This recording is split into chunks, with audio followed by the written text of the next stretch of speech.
IVF treatments పై 20,000 discount. Doctor consultation మరియు ultrasound scan ను ఉచితంగా అందిస్తున్నారు. 49 అంటే సంతానం, 49 అంటే అందమైన జీవితానికి స్వాగతం. నమస్తే కళ్యాణ్ గారు. నమస్తే జయ గారు. నేను జయానండి, అందమైన జీవితం ప్రోగ్రామ్ నుంచి కాల్ చేస్తున్నాను. మేడం నమస్కారం అండి. నమస్తే అండి. నమస్తే. మీ మెయిల్ చూశాను, మాట్లాడొచ్చా మీతో? Madam right. నాతో పాటు డాక్టర్ కళ్యాణ్ చక్రవర్తి గారు కూడా ఉన్నారు, స్టూడియోలో ఉన్నాము. ఒక్కసారి మీరు మెయిల్లో ఏదైతే పెట్టారో ఒకసారి డాక్టర్ గారితో మాట్లాడండి. Okay madam. రైట్ డాక్టర్ గారు. నమస్తే శశి గారు. నమస్కారం సార్. పూర్తి పేరు ఏంటమ్మా? శశిరేఖ? నా పేరు శశిరేఖ అండి, కరెక్ట్. కానీ శశి అని పిలుస్తారండి. చెప్పు తల్లి, ఏంటమ్మా సమస్య? ఎవరిది? డాక్టర్ గారు, నాకు పెళ్ళి 6 సంవత్సరాలు అవుతుందండి, 6 years అవుతుంది. మా husband the dry fruits business అండి. బానే ఉంటాము, ఇద్దరం హ్యాపీగానే ఉంటున్నాము. సో ఏంటంటే నాకు పిల్లలు లేరండి. ఓకే. పిల్లలు లేరని చెప్పేసి చాలా సఫర్ అవుతూ ఉన్నాను. చాలా మంది డాక్టర్లను కలిసాను, చాలా గుళ్ళల్లోకి వెళ్ళాను, చాలా నా వరకైన ప్రయత్నాలన్నీ నేను ట్రై చేస్తూనే ఉన్నాను మేడం. అమ్మా. డాక్టర్ దగ్గరికి వెళ్ళినప్పుడు కూడా అన్ని టెస్టులు కూడా చేశారు నాకు. సో టెస్టులు చేసినప్పుడు కూడా ఓకే, నాకేం ప్రాబ్లం లేదు, పర్వాలేదండి, మీకు అంతా బానే ఉంది అని చెప్పారు డాక్టర్లు కూడా. ఒకరిద్దరిని అలా చాలా మంది డాక్టర్లను కన్సల్ట్ అయ్యాము. ప్రాబ్లం ఏం లేదు మేడం, అవుతుంది అని చెప్పారు. ఓకే అండి అని చెప్పాను. చెయ్యని ప్రయత్నం లేకుండా ప్రతి ఒక్క ప్రయత్నం చేస్తున్నాను. కనపడ్డ రాయి కల్లా మొక్కుతూ ఉన్నాను. ఇలా ఉంటూ ఉండగా కాదమ్మా, కౌన్సిలింగ్ కి ఇద్దరు వెళ్తారు కదా, తను కూడా వచ్చారా, మీ హస్బెండ్ కూడా వచ్చారా? అవును మేడం. ఓకే. మరి కదమ్మా, అతనికి ఏమైనా సమస్య ఉందన్నారమ్మా మెడికల్ గా? ఏమన్నా చెప్పారా? అంటే తను చేయించుకోలేదండి టెస్ట్లు. తర్వాత ఇంకా నాలో ప్రాబ్లం ఏం లేదు అని చెప్పి 2-3 డాక్టర్లు సజెస్ట్ చేసిన తర్వాత తను కూడా చేయించుకోండి అని రిక్వెస్ట్ చేశాను. సో తను అప్పుడు చేయించుకున్నారు. తనకి ప్రాబ్లం ఉంది. ఓకే ఓకే ఓకే, ప్రాబ్లం ఉంది. సో తనకి ప్రాబ్లం ఉంది, మెడిసిన్ వాడితే ప్రాబ్లం క్యూర్ అవుతుందండి, మీకు పిల్లలు అవుతారు అని చెప్పారు. ఓకే అండి అని చెప్పి తను మెడిసిన్ వాడుతూ ఉన్నాడు. ఇంకా ఫ్యామిలీలో ఎలా ఉంటుందో తెలుసు కదా సార్. పిల్లలు లేకపోయేటప్పటికి సూటిముటి మాటలు, అసలు ఎలా అంటే చాలా ఇబ్బందిగా ఫీల్ అయ్యేదాన్ని. అయినా కూడా పర్వాలేదులే, నా హస్బెండ్ నన్ను చూసుకుంటున్నాడు కదా, అవుతుందిలే, మాకు ఎప్పటికైనా అవుతారు పిల్లలు అన్న హ్యాపీనెస్ లో ముందుకు వెళ్తూ ఉన్నాను. ఎవరేమన్నా పట్టించుకోకుండా అలా జీవితాన్ని కొనసాగిస్తూ ఉన్నాను. ఇది ఇలా ఉండగా ఎప్పుడు తను భోజనానికి నేను క్యారియర్ పంపిస్తాను తనకి, షాప్ కి.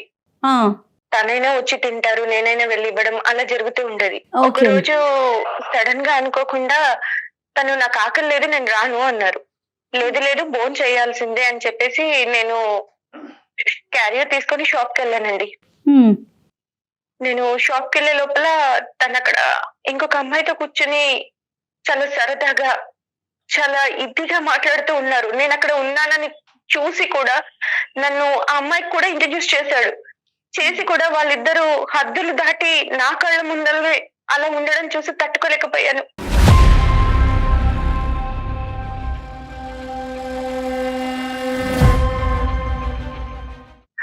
అసలు చెప్పడానికి నాకే ఆశ్చర్యంగా ఉంది సార్. వైఫ్ పక్కన పెట్టుకుని కూడా తను అలా బిహేవ్ చేస్తూ ఉంటే నేనేమీ మాట్లాడలేకపోయాను.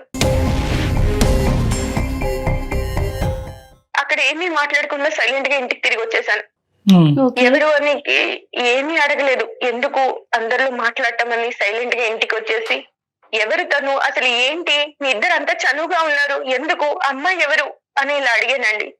అడిగితే నీకు చెప్పాల్సిన అవసరం నాకు లేదు, ఫస్ట్ నువ్వు బాబును పాపను కనివ్వు, తర్వాత నువ్వు నా గురించి మాట్లాడు, అప్పటి వరకు నీకు అర్హత లేదు,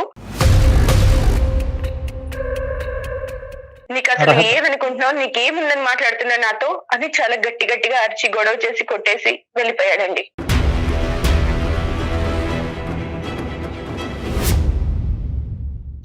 అసలు చాలా నరకం అనిపించింది. నేను అన్ని నాలో ప్రాబ్లం లేకపోయినా కూడా నేను చాలా హ్యాపీగా ఉన్నాను.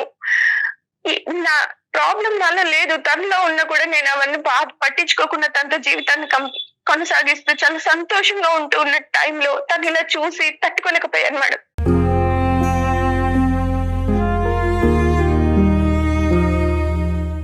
అయితే నేను కాలేజ్ చదివే రోజుల్లో మేడం నన్ను ఒక అబ్బాయి లవ్ చేశాడు, చాలా ఇష్టపడ్డాడు.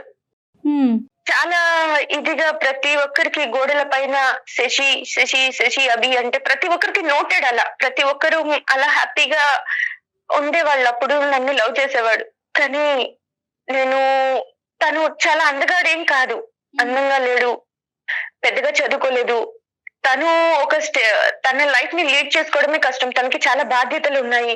ఓకే. ఇంకా నన్ను పోషించే సంపాదన కూడా తను సంపాదిస్తాడో లేదో అని ఆలోచిస్తారు కదా మేడం. నేను ఆ టైంలోనే మా నాన్నగారికి చెప్పుండొచ్చు నేను ఇలా లవ్ చేశాను అని. కానీ ఎవరైనా కన్న తండ్రికి ఉంటుంది కదా మేడం, నా కూతుర్ని నాకంటే గొప్ప వాళ్ళకి ఇచ్చి చేయాలి. అతను మాత్రమేనండి. నేను ఇష్టపడ్డాను.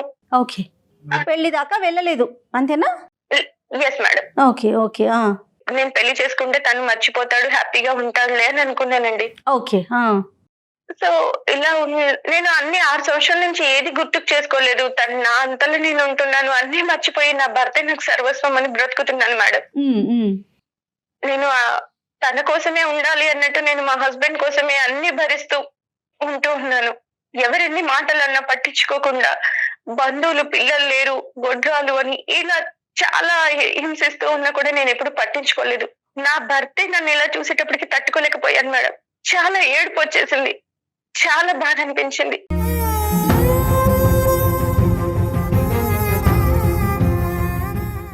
సడన్ గా ఇన్స్టా ఫాలో అవుతూ ఉంటే నాకు ఆ పర్సన్ నెంబర్ కనిపించింది మేడం. ముందతంది. Yes madam. సో కాల్ చేయాలి అనిపించింది, నా బాధ చెప్పుకోవాలి అనిపించింది. కాల్ చేశాను, నా బాధ అంతా చెప్పాను. సరే కలుద్దాం అని అన్నారు సార్. ఎందుకు కలుద్దాం అన్నాడమ్మా? ఇలా ఏడవ బాకు, ఏం కాదు, అన్ని సర్దుకుంటాయి, సరే కలిసి మాట్లాడదాం ఒకసారి. ఇంతకాలం బట్టి అతను పెళ్లి చేసుకోకుండా ఉన్నాడమ్మా అతను? లేదు సార్, తనకి పెళ్లి అయింది. పెళ్లి అయ్యిందా? Okay okay. Yes sir. అతను హ్యాపీగానే ఉన్నాడమ్మా అతను మ్యారేజ్? ఇంకా నేను అవన్నీ ఏం మాట్లాడలేదు సార్. నా బాధని నేను తనకి చెప్దాం అన్నట్టు ఫోన్ చేశాను. రమ్మని చెప్పాడు. చెప్పగానే లేదు ఇలా ఫోన్ లో కాదు, నువ్వు ఇలా ఫోన్ లో ఏడిస్తే నేను తట్టుకోలేను, మాట్లాడదాం, కలిసి మాట్లాడదామని ఒక రిసార్ట్ బుక్ చేశాడు సార్. సో రిసార్ట్ బుక్ చేశాడు. అక్కడికి వెళ్ళామండి.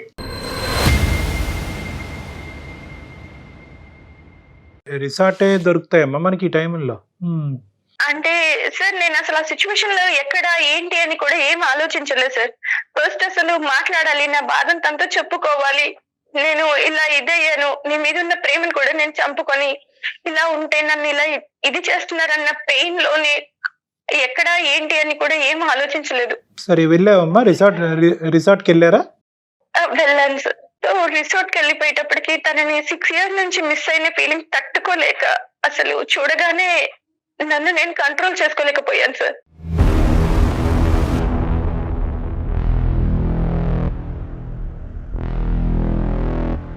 అసలు నా బాధ అతన్ని చూడగానే నాకు ఏడుపు కూడా ఆగలేదు.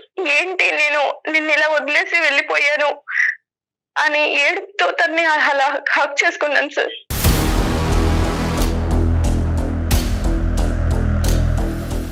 హక్ చేసుకొని నా బాధ అంతా తనకి చెప్పుకొని చాలా ఫీల్ అయ్యాను. అనుకోకుండా అక్కడ చిన్న మిస్టేక్ అయింది సార్.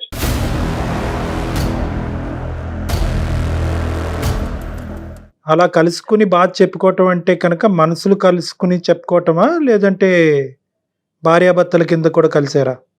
Yes sir. 3 months కి తెలిసింది సార్ నేను కన్సీవ్ అని. అయ్యో రామా. సో కన్సీవ్ అవ్వగానే ఇంట్లో వాళ్ళందరూ ఎప్పటి నుంచో ఎదురు చూస్తున్నారు కదా, చాలా హ్యాపీగా ఫీల్ అయిపోయి అందరికి బంధువులకు చెప్పుకోవడము, చాలా సెలబ్రేషన్ లాగా చేసుకుంటున్నారు, చాలా హ్యాపీగా ఫీల్ అవుతున్నారు. మా హస్బెండ్ కూడా అందరూ చాలా ఒక ఫెస్టివల్ లాగా చేసుకుంటున్నారు సార్. యాక్చువల్లీ అక్కడ విషయం ఏంటంటే, యాక్చువల్లీ నా కడుపులో పెరుగుతున్న బిడ్డకి తండ్రి నా భర్త కాదన్న విషయం నా ఒక్కదానికే తెలుసు సార్.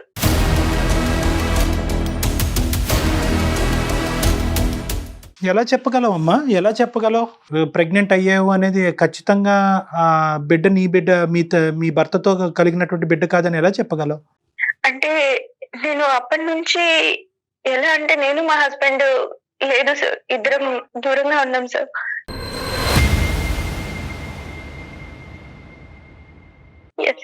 ఇప్పుడు కన్సీవ్ అయ్యాను. ఎన్నో మంత్? కన్సీవ్ అవ్వగానే మా హస్బెండ్ ఇంకా చాలా హ్యాపీగా. మీకు ఇప్పుడు థర్డ్ మేడం. చాలా పెద్ద ఊబిలోనే కూరుకుపోయావు. నాకు ఇప్పుడు బాధ ఏంటంటే సార్, ఇది నా హస్బెండ్ వల్ల కాదు, తన వల్ల. నేను ఈ విషయం తనకి ఎలా చెప్పాలి? చెప్పకుండా ఉండాలా?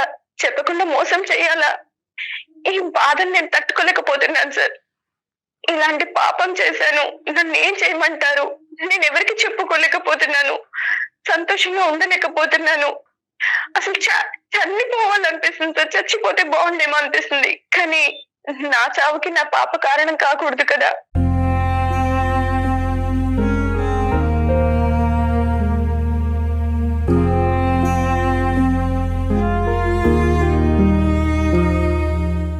తనని ఎందుకు బలి చేయాలి అని ఆలోచిస్తున్నాను. ఇంకొక సెకండ్, అసలు ఏంటి వద్దు నాకు ఇది, నేను తీసేయించుకోవాలి, నాకు ఇది వద్దు, ఇంట్లో వాళ్ళకి చెప్పకుండా మిస్క్యారీ అయిందని చెప్పి తీసేయించుకోవాలా అని ఇలా చాలా చాలా చాలా డౌట్స్ వస్తున్నాయి సార్.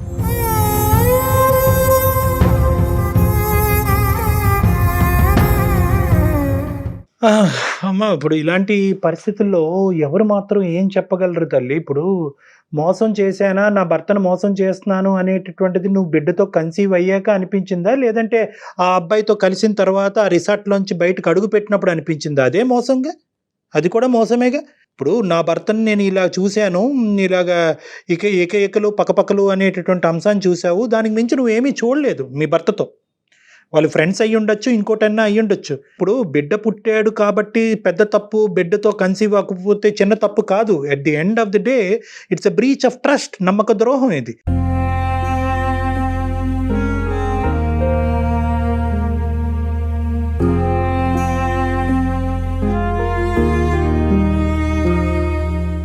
నీ భర్త ఏం చేశాడు అనేటటువంటిది కాసేపు తీసి పక్కన పెట్టండి. మీరు మనస్తాపం చెందారు, మీరు చూసింది ఒకటి, ఊహించుకుంది ఒకటి, మీ మనసులో ఆలోచించింది ఒకటి, ఫైనల్గా జరిగింది ఒకటి. ఈరోజు మీరు అంత దూరం ప్రయాణం చేయవలసినటువంటి అవసరం ఏముంది?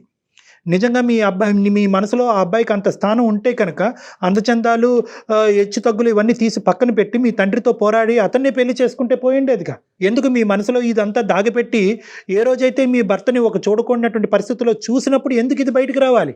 ఇలాంటివి చాలా ప్రశ్నలు వస్తాయమ్మా. ఈరోజు ఏం చెయ్యాలి అని సింపుల్గా మాకు ఫోన్ చేసో లేదంటే మాకు ఈమెయిల్ చేసో అడుగుతున్నారు. నిజంగా ఇటువంటి సమస్యలకు అంత స్ట్రైట్ ఫార్వర్డ్ రెస్పాన్స్ అండ్ నేను తట్టుకోలేకపోయాను సార్. తనని ఆ అమ్మాయితో ఉండే విధానము అవన్నీ చూసి నాకు చాలా బాధ వేసింది. విడాకులు ఇవ్వండి, అతని మీద కంప్లైంట్ చేయండి, పెద్దల్ని పిలిచి పంచాయతీ పెట్టండి. 1,00,000 సమస్యలకి 1,00,000 పరిష్కారాలు ఉంటాయి. కానీ ఈ పరిష్కారాలు ఏంటమ్మా? అతను దిగాడు కాబట్టి నేను దిగుతాను, అతను వేరే తప్పు పద్ధతిలో అనుభవించాడు కాబట్టి నేను అనుభవిస్తానంటే ఇంకేముంటది? ఈ సమాజం ఉంటుందా? బతుకుంటుందా ఈ సమాజం? కుటుంబ వ్యవస్థ అనేటువంటి దానికి ఒక మీనింగ్ ఉంటుందా? అక్కడికి వెళ్ళిన తర్వాత అసలు అనుకుని అమ్మా, అక్కడికి వెళ్ళిన తర్వాత అనుకుని, అక్కడికి వెళ్ళక ముందు అనుకుని కాదమ్మా. అతను నిజంగా కావాలి అని అనుకుంటే కనుక ఫోన్లోనే నేను ఓదార్చుండేవాడు, లేదంటే మీ ఇంటి కిందకి కానీ అతని ఇంటికి పైన కానీ ఎక్కడో చోట మాట్లాడుకునేవారు. రిసార్ట్కి ఎవరమ్మా పిలుస్తారు?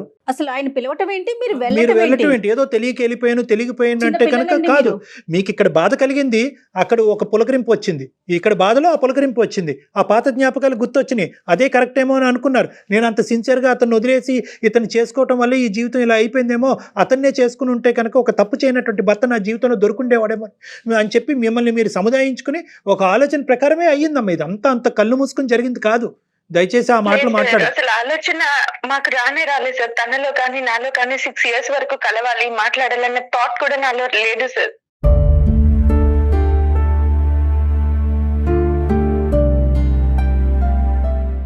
అక్కడ అలా చూసిన తర్వాత సిచ్యువేషన్ కంట్రోల్ అవ్వలేక నేను తనకి ఫోన్ చేసి నా బాధను షేర్ చేసుకోవాలి అనుకున్నాను తప్పించి ఇంకా నేను అంతకు మించి ఇంకేం అనుకోలేదు.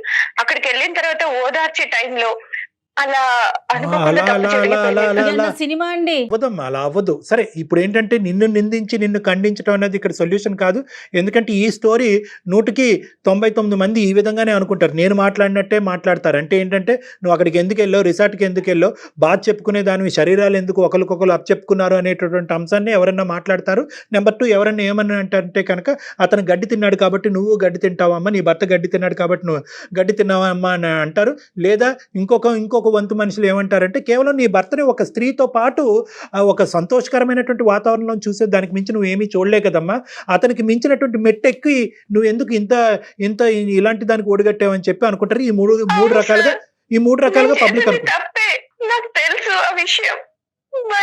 నేనేమి చేయలేకపోతున్నాను సార్ ఇప్పుడు.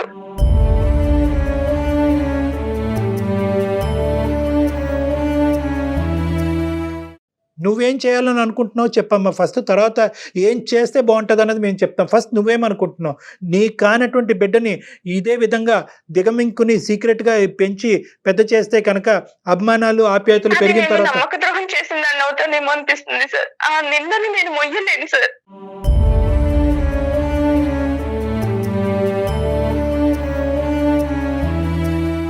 ఇప్పుడు అతని పొజిషన్ ఏంటి, మీ హస్బెండ్ పొజిషను? తను చాలా హ్యాపీగా ఫీల్ అవుతున్నాడు సార్. ఇన్ని ఇయర్స్ తర్వాత కన్సీవ్ అయ్యింది నా వైఫ్ అని చాలా సెలబ్రేషన్ గా చాలా హ్యాపీగా ఫీల్ అవుతున్నాడు. పుట్టబోయేటటువంటి బిడ్డని పుట్టక ముందే ఇంత బాగా ప్రేమిస్తున్నాడు అనే ఆలోచన వల్ల ఇప్పుడు నువ్వు చేసిన తప్పు అని నీకు అనిపిస్తుందా?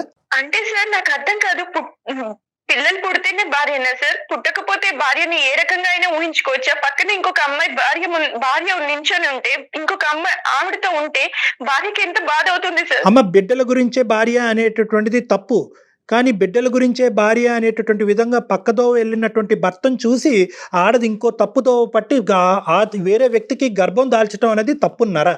సో ఇక్కడ నేనేమంటున్నానంటే అది తప్పే, ఇది తప్పే.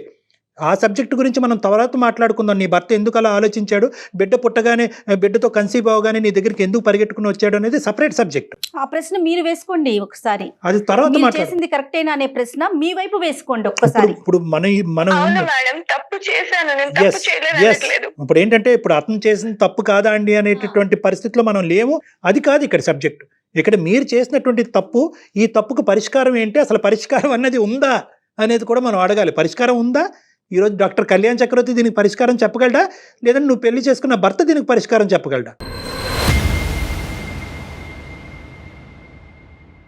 అదే అర్థం కావట్లేదు సార్. నా జీవితం ఎటు వెళ్తుందో కూడా నాకు అర్థం కాని సిచ్యువేషన్ లో ఉన్నాను. దయచేసి మీరు నాకు హెల్ప్ చేయగలరా? నీ మైండ్లో ఉన్న ఆప్షన్స్ ఏంటో చెప్పమ్మా, దాన్ని బట్టి నేను చెప్తా. ఆ బిడ్డకు తండ్రి తిను అని చెప్పి నేను ఉండగలనా? అంత ధైర్యం నాకు లేదు సార్. రైట్, అది ఉండలేవు. ఈ సీక్రెట్గా అయితే దాచిపెట్టేటటువంటి అవకాశం లేదు అన్నది క్లియర్ కట్గా ఇందాక చెప్పేశావు. Option number 2. Yes, sir. రెండోది ఏంటి తల్లి? చెప్పకుండా వెళ్ళి మిస్క్యారీ అయిందని చెప్పాలా అని ఆలోచిస్తున్నాను సార్. అంటే అబార్షన్ చేసుకుని వెళ్దామనమ్మా? Yes sir. రైట్, అది రెండోది. మూడోది ఏంటమ్మా, ఇంకేమైనా ఉన్నాయా? లేదు సార్. మూడో ఆప్షన్ నేను చెప్పనా? ఆ బేబీ వద్దు Yes, sir. తనకంతే. అమ్మ, ఇప్పుడు బిడ్డతో నీకు ఒక ఇమోషనల్ అటాచ్మెంట్ పెరిగిందా లేదా? పెరిగింది సార్. పెరిగింది కదా. సో ఒక అబార్షన్ అనేటటువంటి మార్గంలో వెళ్ళి బిడ్డనైతే చంపుకోలేవు కదా. అది మేము కూడా మాట్లాడలేం. అబార్షన్ గురించి ఎవరికి వాళ్ళు నిర్ణయం తీసుకోవాలి, కానీ బయట వ్యక్తులుగా మేము దాని గురించి చేయించుకోమా వద్దామా అని చెప్పేటటువంటి హక్కు మాకు లేదు. అది చట్టరీత్యా కరెక్ట్ కూడా కాదు. సో ఆ అంశాన్ని తీసి పక్కన పెడదాం. నేను మూడో ఆప్షన్ నేను ఒకటి చెప్తా.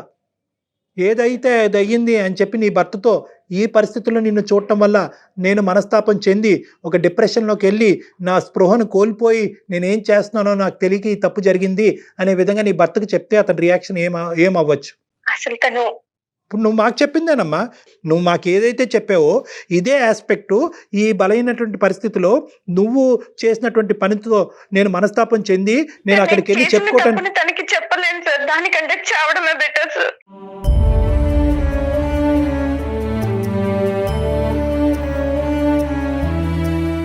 నేను తనకి చెప్పి తనని బాధ పెట్టి ఇలా అవ్వడం కంటే నేను సూసైడ్ చేసుకోవడమే కరెక్ట్ సార్.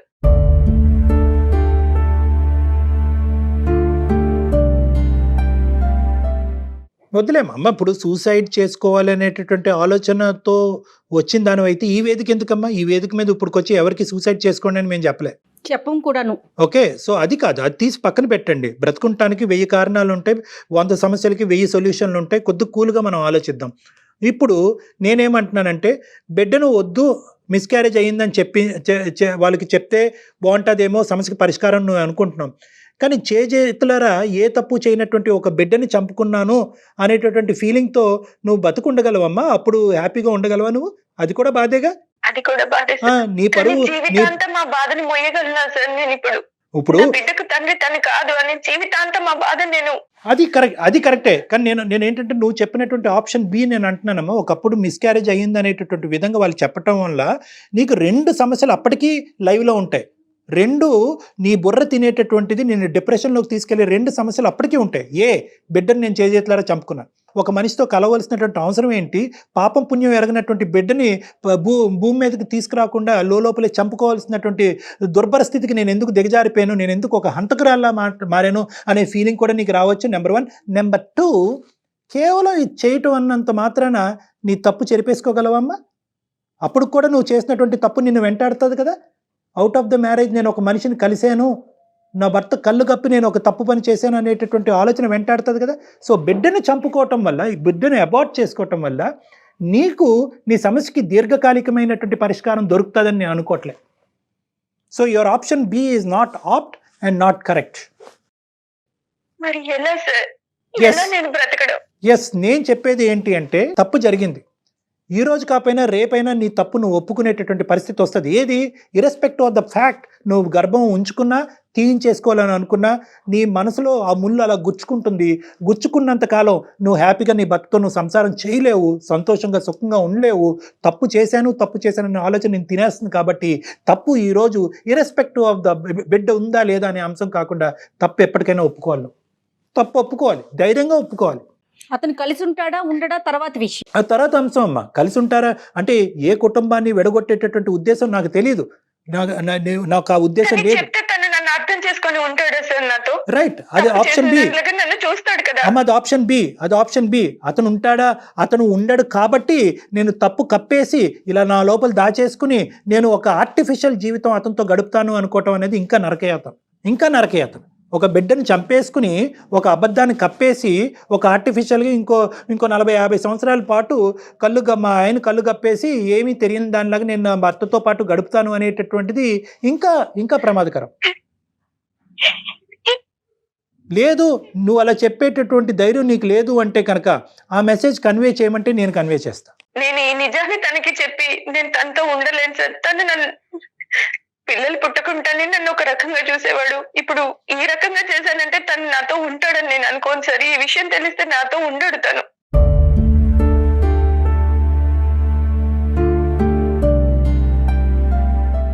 చూడమ్మా, అన్ని తప్పులకి ఒక పాజిటివ్, చాలా కంఫర్టబుల్ సొల్యూషన్ వస్తుంది అని అనుకోవద్దమ్మా. ఒక చోట ఇప్పుడు నీ భర్త నీతో ఉంటాడా లేదా అనేటటువంటిది ఒక ఆఫ్టర్ ఇష్యూ, ఒక సెకండరీ ఇష్యూ. ఈరోజు ప్రైమరీ ఇష్యూ ఏంటంటే ఈ నిజాన్ని ఇలా కప్పిపుచ్చి అతనితో నువ్వు జీవితం కొనసాగగలవా? బిడ్డను చంపేసుకుని లేదంటే బిడ్డ నా బిడ్డ కాదు అనే సీక్రెట్ని దాచిపెట్టి, అలాగైతే నేను ఉండను అని చెప్పి ఆ ఆప్షన్ అయితే తీసేసావు. బిడ్డను తీసేసుకుని ఒక సీక్రెట్ని కప్పిపుచ్చి అతనితో ఎంతకాలం హ్యాపీగా నువ్వు ప్రయాణం చేయగలవు? అప్పుడు మాత్రం నీకు ఇది నేను ఒకటి దాచిపెడుతున్నానని నీకు గుచ్చుకోదు అనేది గ్యారంటీ ఉందా? రైట్. సో ఇక్కడ ఉండేటటువంటిది ఏంటంటే నేను చెప్తున్నాను కదమ్మా, ఈ ప్రాబ్లంకి ఇది చాలా క్లిష్టమైనటువంటి ప్రాబ్లం. నువ్వు అనుకున్నట్టుగా స్మూత్గా సాఫీగా 100% నీకు కంప్లీట్గా కంఫర్ట్ జోన్లో పెట్టి ఈ సొల్యూషన్ ఇవ్వటం అన్నది ఈ భూప్రపంచం మీద మానవ మాత్రుడికి ఎవ్వడికి అవ్వదు. ఎందుకంటే కనుక జరిగినటువంటి తప్పు ఆ స్థాయిలో జరిగింది కాబట్టి, నువ్వు 3వ నెల గర్భవతి కాబట్టి, ఇది అందరి జీవితాలకి ముడిపడి ఉంది కాబట్టి, నువ్వు చూడకూడదు ఏదో చూసావు, దాన్ని ఇంకో స్థాయిలో ఊహించుకున్నావు, వెళ్ళి ఇంకో మనిషితో తప్పు చేసావు, ఈరోజు గర్భం దాల్చావు. ఇప్పుడు దీనికి సింపుల్గా 100%గా నేను అందరూ హ్యాపీగా ఉండే సొల్యూషన్ చెప్పమంటే ఎవరు చెప్పలేరు. ఇక్కడ ఎవరో ఒకరు బాధపడాలి.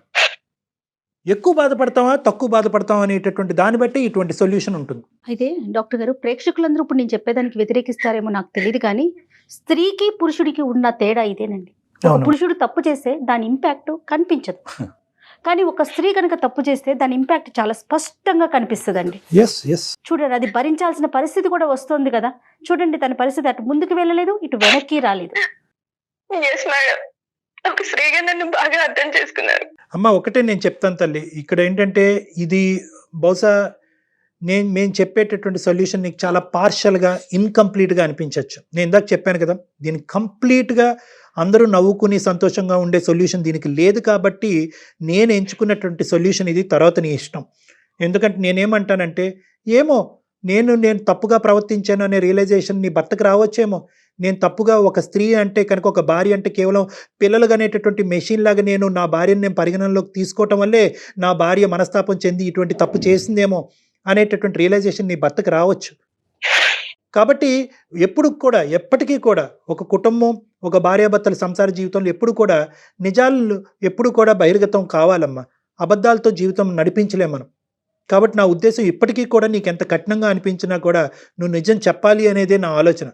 ఒకప్పుడు చెప్పలేను అని అనిపిస్తే కనుక మీడియేషన్ కావాలి, ప్రొఫెషనల్ మీడియేషన్ కావాలి, చెప్పేటటువంటి విధంగా అతను అర్థమయ్యేటటువంటి విధంగా అతనికి చెప్పాలి అని నీకు అనిపిస్తే కనుక నీ పరిస్థితులను నువ్వు నాకు పుస్తకం విప్పినట్టుగా మొత్తం అంతా వివరించావు. కాబట్టి నాకు అర్థమయ్యేటటువంటి విధంగా ప్రొఫెషనల్గా అతను నీకు చెప్పేటటువంటి ప్రయత్నం చేయమంటే నేను దానికి కూడా రెడీ. అయితే అంతా కూడా పాజిటివ్ వేలోనే వెళ్తుందని మాత్రం అది ఎక్స్పెక్ట్ చెప్పలేము, చేయకండి. అది అసలు చెప్పలేము. 100% ఎక్స్పెక్ట్ చేయొద్దు. మీరు ఏమొచ్చినా దానికి రెడీగా ఫేస్ చేయడానికి రెడీగా ఉండి అప్పుడు డాక్టర్ గారు అప్పుడు మాట్లాడతారు. అతను తీసుకునే నిర్ణయం బట్టి అసలు ఈ ఈ ఈ ఈ బిడ్డను ఉంచాలా ఉంచకూడదా అనేది కంప్లీట్గా భార్యాభర్తలుగా అది మీ ఇద్దరు డెసిషన్ అమ్మా. ఎందుకంటే తండ్రి అతను, ఎందుకంటే ఇప్పుడు అది ఇంకా చాలా కాంప్లికేటెడ్ ఇష్యూ అవుతుంది. అతనికి పెళ్ళయింది, అతనికి పెళ్ళయింది, పిల్లలు ఫాదర్ అతను. ఆ, సో ఒకప్పుడు అబార్ట్ చేసుకోవాలి అంటే కనుక నీ కన్సెంట్ ఏంటి, అతని కన్సెంట్ ఏంటి, ఇవన్నీ కూడా పరిగణలోకి వస్తాయి. సో దానికి కంప్లీట్గా మీరు మెడికల్ అండ్ లీగల్ అడ్వైస్ సపరేట్గా తీసుకోవాలి. కానీ దానికి ముందు నీ భర్తకి ఏ విధంగా ఇది చెప్తారు అనేది ప్రధానమైన అంశం. మీరు చెప్పలేనటువంటి పక్షంలో నా హెల్ప్ తీసుకుంటానంటే దానికి కూడా నేను రెడీ. రైట్ అమ్మా. ఒకసారి నేను మీకు పర్సనల్ నెంబర్ షేర్ చేస్తాను. డాక్టర్ గారితో ఒకసారి పర్సనల్గా మాట్లాడండి. ఎందుకంటే ఈ వేదిక మీద చెప్పలేని విషయాలు, మీరు చెప్పలేనివి, అలానే డాక్టర్ గారు సూచించలేని విషయాలు చాలా ఉన్నాయి. పర్సనల్గా మాట్లాడితే చాలా బెటర్ అండి. Okay madam. Right. All the best. ధైర్యంగా ఉండండి. ధైర్యంగా ఉండండి అమ్మా. చనిపోవాలనే ఆలోచన మాత్రం దయచేసి రానివ్వను. Okay madam. ఓకే అమ్మా. ఇంతకు మించి పరిష్కారం కనిపించట్లేదు డాక్టర్ గారు. ఎందుకంటే పర్సనల్గా మీతో వచ్చి మాట్లాడటం తప్ప తను పూర్తిగా చెప్పలేకపోతుంది. వేదికగా మనము చెప్పలేకపోతున్నారు. మీరు కూడా సరేనా అంటే ఇంకొంచెం డెప్త్గా చెప్పాలన్నా కూడా చెప్పలేని సెన్సిటివ్ విషయాలు చాలా కదా. సెన్సిటివ్ ఇష్యూ అమ్మా. దీనివల్ల ఎవరో ఒకరు బాధపడతారు. ఖచ్చితంగా. ఈ అమ్మాయి తప్పు చేసినందుకు ఈ అమ్మాయి కొద్దిగా ఎక్కువ బాధపడాలి, అది తప్పదు. ఎస్. ఆ బాధలో రకరకాలు ఉండొచ్చు. భర్త వింటే కనుక బహుశా నాన్ యాక్సెప్టెన్స్, నీ దారి నీది, నా దారి నాది, విడాకులు.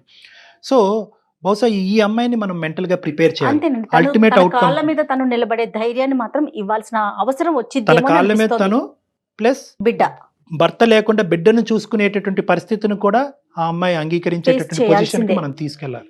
Thank you so much. చూద్దాం మేడం, కలవనియండి, చూద్దాం మనం. షూర్ డెఫినెట్ గా అండి. నమస్తే. సుమన్ టీవీలో మీ పర్సనల్ అండ్ బిజినెస్ ప్రమోషన్స్ కోసం కింది నెంబర్కి కాంటాక్ట్ చేయండి.